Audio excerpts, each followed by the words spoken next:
Rome, the eternal city. From a village on 7 hills to an empire that ruled the world. But how did Rome achieve this? And why did the empire fall? What happened? When the barbarians arrived, is Rome still eternal?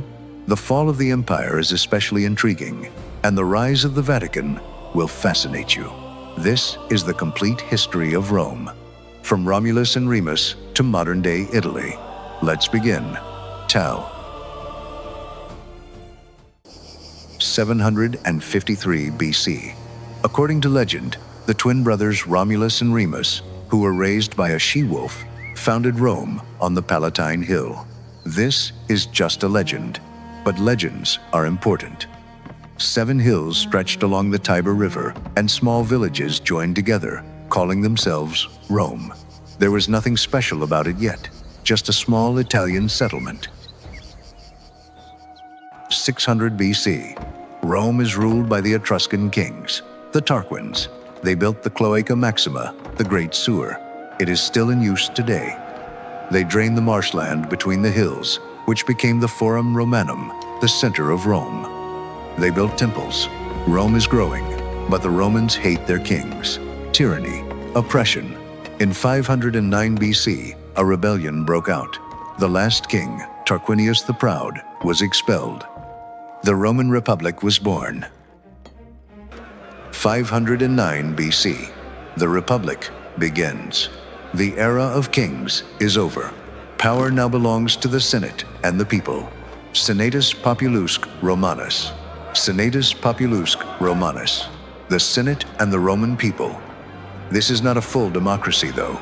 It is an oligarchy.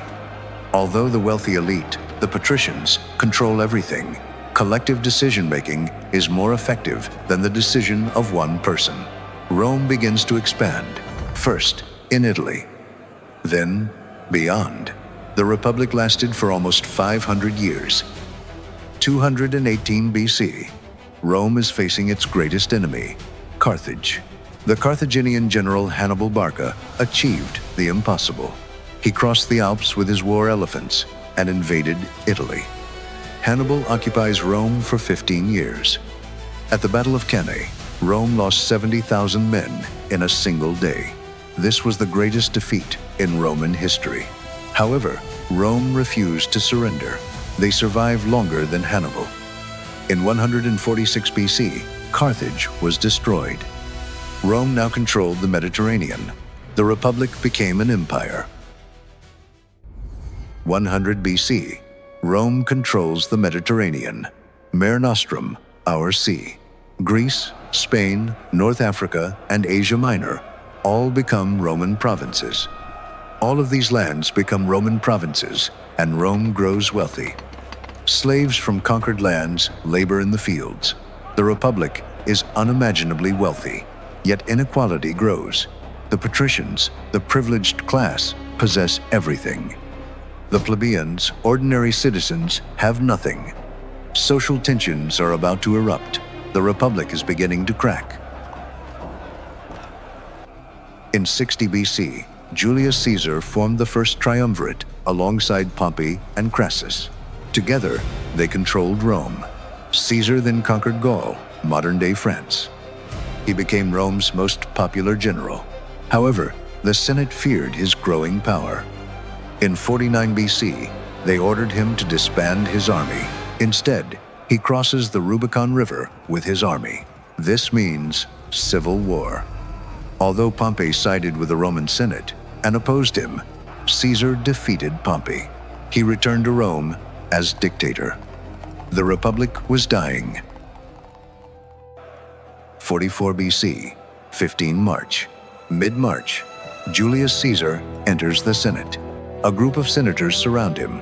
Brutus and Cassius are in charge. They stab him 23 times. At 2, Brute, U2, Brutus, Caesar collapses at the foot of Pompey's statue. He loses his life. The conspirators believe they have saved the Republic. They are mistaken. Caesar's assassination triggers another civil war. The Republic comes to an end. The Civil War intensifies. In 31 BC, Caesar's adopted heir, Octavian, defeated Mark Antony and Cleopatra at the Battle of Actium. Following this defeat, Antony and Cleopatra took their own lives. Octavian became the sole leader of Rome. In 27 BC, the Senate granted him a new title, Augustus, meaning the Honorable One. He becomes the first Roman emperor. Although he claimed to have re-established the Republic, his practices were far from democratic. Following the end of the Civil War, the Roman Empire began to expand. Augustus will reign for 40 years. Rome was about to reach its greatest peak. A.D. 80. Emperor Titus opens the Colosseum, also known as the Flavian Amphitheater. Celebrations are held in this 50,000 capacity structure for 100 days. Gladiator fights, wild animal hunts, mock naval battles were held in the flooded arena. This is the bread and circuses approach. Feed and entertain the masses, and they won't revolt. Over the next 350 years, 400,000 people died in the Colosseum. Gladiators, criminals, and Christians. Rome's greatest monument was built on blood. 117 CE, Emperor Trajan dies. During his reign, the Roman Empire reached its greatest extent, from Britain to Mesopotamia, from the Rhine to the Sahara, 5 million square kilometers, 70 million people. 1 in 4 people lived under Roman rule. Roads connect the entire empire, with 80,000 kilometers of paved roads. All roads lead to Rome is not just a metaphor. It's literally true. This is the empire at its peak. Rome will never be larger. The decline begins. 235, 284 CE. 50 years of chaos. The crisis of the 3rd century. 26 emperors ruled over Rome in the space of just 49 years. Most of them were killed by their own soldiers.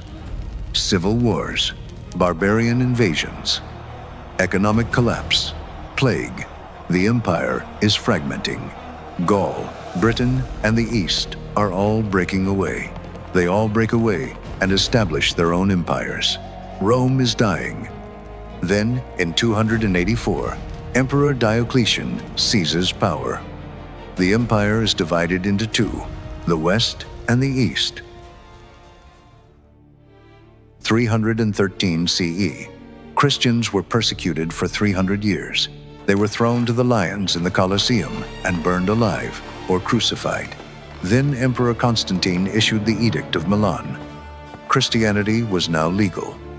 They were now protected. Constantine claimed that he had seen a vision before the battle, in which he saw a cross in the sky. Conquer with this sign. He converted. Rome converted too.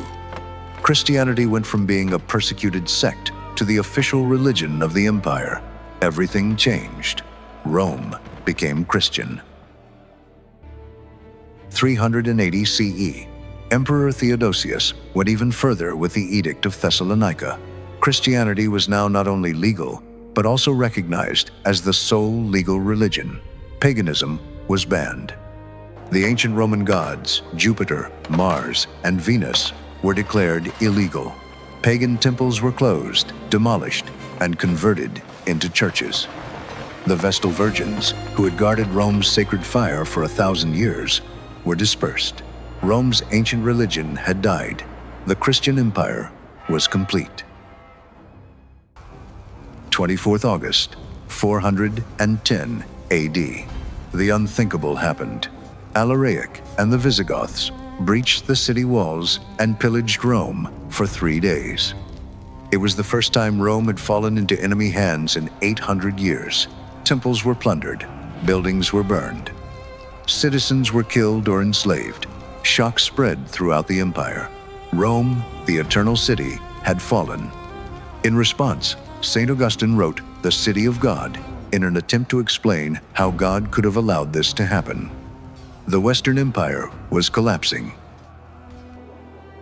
450 CE. The Western Roman Empire is disintegrating. The Vandals control North Africa. The Visigoths rule Spain. The Franks occupy Gaul. Britain has been lost, and the empire now consists only of Italy. Barely. The emperors are mere puppets. The real power lies with the Germanic generals. Rome's population has fallen from perhaps 1 million to just 50,000. The aqueducts are collapsing. The baths have closed. The Forum has been abandoned. Weeds are growing on the marble floors. Rome is dying. 4 September 476. The last emperor of the Western Roman Empire, Romulus Augustulus, was deposed by the Germanic tribal leader Odoacer. Romulus is not killed. He is simply retired. The Western Roman Empire ends not with a bang, but with a whimper. At the time, no one even notices. Rome had been dying for decades. But historians mark this as the final moment, 1,229 years after Romulus founded Rome. Another Romulus loses it. 1,229 years after Romulus founded Rome, another Romulus lost it. The ancient world ends. The Middle Ages begin. 500–700 CE, the Dark Ages. Rome had become a shadow of its former self. Its population, which had been close to 1 million in its heyday, was now just 20,000. The aqueducts were broken, and the Colosseum had been destroyed. But the Catholic Church had survived. The Pope had become Rome's true ruler. Pilgrims came to visit Christian sites. Rome had transformed from an imperial capital into a holy city. Its power was now spiritual, not military. Christmas Day, 800 CE, St. Peter's Basilica. Pope Leo III crowns Charlemagne, king of the Franks, as emperor of the Romans. Thus, the Holy Roman Empire was born. Although it is neither holy, Roman, nor an empire, it claims to be the successor to Rome. Charlemagne does not even live in Rome. However, the Pope needs protection. The Germanic kingdoms now control Europe. Rome crowns them. Spiritual power legitimizes military power. Rome survives by adapting. 1400 CE, medieval Rome. The population fell to 17,000, the lowest figure to date. Ancient buildings from the past are demolished to be used as stone quarries. The Colosseum becomes a fortress for noble families. Cows graze in the Forum. The Senate building becomes a stable. Rome becomes a backward place. The popes fled to the French city of Avignon for 70 years. Without the popes, Rome is left in ruins. Only ruins and sheep remain. The eternal city is dying once more.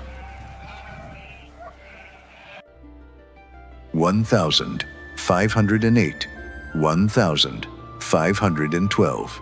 Michelangelo paints the ceiling of the Sistine Chapel. Pope Julius II forced him to do it. Michelangelo does not want to, as he is a sculptor, not a painter. But he does it anyway. For 4 years, he paints 5,000 square feet while lying on his back.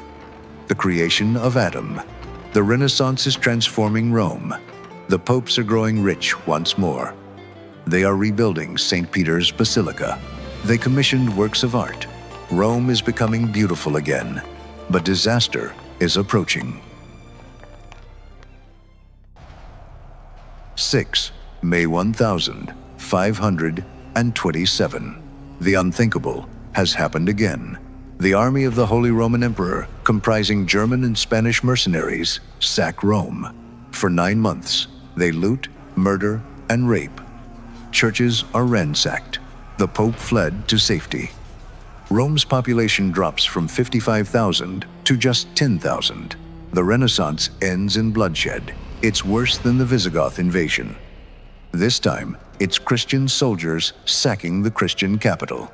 Rome recovers, but it's never the same again. 20 September 1870. Italian troops breach the walls of Rome at Porta Pia. The Papal States come to an end after 1,100 years. Pope Pius IX locks himself in the Vatican and declares himself a prisoner. Italy is unified. Rome became the capital of the modern Italian state. The Eternal City becomes a nation's capital again for the first time since the fall of the empire. Construction booms. New buildings, railways, and government offices spring up. Rome is modernizing. But the Pope and the Italian state won't reconcile for another 59 years. 1922. Benito Mussolini marches into Rome. He dreams of establishing a new Roman Empire. He demolishes medieval neighborhoods to reveal ancient ruins. He builds wide avenues for military parades. Then World War II begins. In 1943, as the Allies approached, Rome was declared an open city. No fighting would take place there. This spares Rome. Unlike other European capitals, Rome is not bombed to the ground. The monuments remain standing. Mussolini is executed. Rome is saved. The Eternal City stands once more. 2026. Rome, the Italian capital, with a population of 2.8 million. The Vatican is an independent city-state within Rome and the center of the Catholic Church. It is from here that the Pope rules over 800 million Catholics worldwide. The Colosseum still stands. So does the Pantheon. The Forum is now a ruin visited by tourists. Rome is a living museum, ancient, medieval, and Renaissance, all layered on top of each other, 2,800 years. From Romulus to the present day, empires rise and fall. Rome remains standing. It always survives. It always adapts. That is what makes Rome eternal.